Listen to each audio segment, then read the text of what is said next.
It's all in our hands, this life of time that's given to us all. It gathers round each night, each morn. We watch it pass and grow. It is all in our hands, it is all in our hands. When we didn't know what was wrong, it was hard to find that direction on where her life was going to go. We did have an incorrect diagnosis in the beginning. Our genetic came back to us and said, there is one mutation that Yaeli is having and all of you don't have.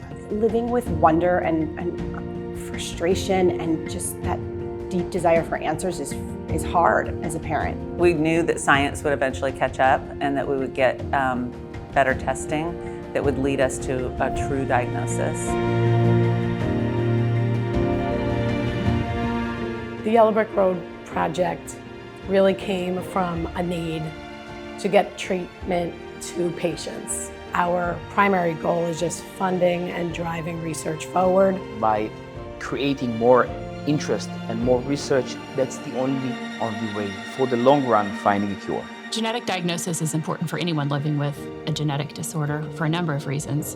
Whether it's HNRNPH2 or any other genetic disorder, it allows individuals potentially to end the diagnostic odyssey, which can mean fewer invasive tests. If you're given a catch-all term of developmental delay, intellectual disability, autism, that doesn't really specify what exactly is going on. And having a genetic diagnosis gives us more of a community, more of an understanding of how to help your child. More and more, you're hearing about precision medicine, and you're hearing about these different modalities targeting specific areas on the gene, and that starts with genetic testing. Because it gives us a target, it gives us a path to really dig into and learn about the mechanisms. Basically, a gene which is disrupted in our genome is cause misfunctions of the neurons in our brain, and we think that targeting and silencing, eliminating the production of such a gene might be a treatment for HNRPH2, but also for other genetic diseases with a similar mechanism. What we're finding is that what we learn in one genetic disorder can translate into a learning for another disorder.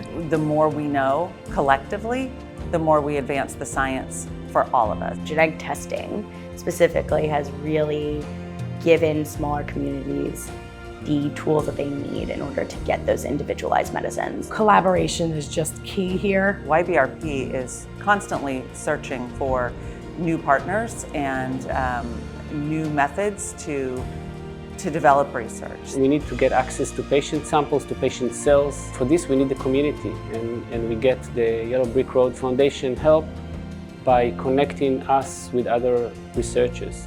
We're gonna do whatever it needs, even if we're gonna have a small change. We hope to find a cure, to have our daughter walk one day. We hope to hear her say our names. It is all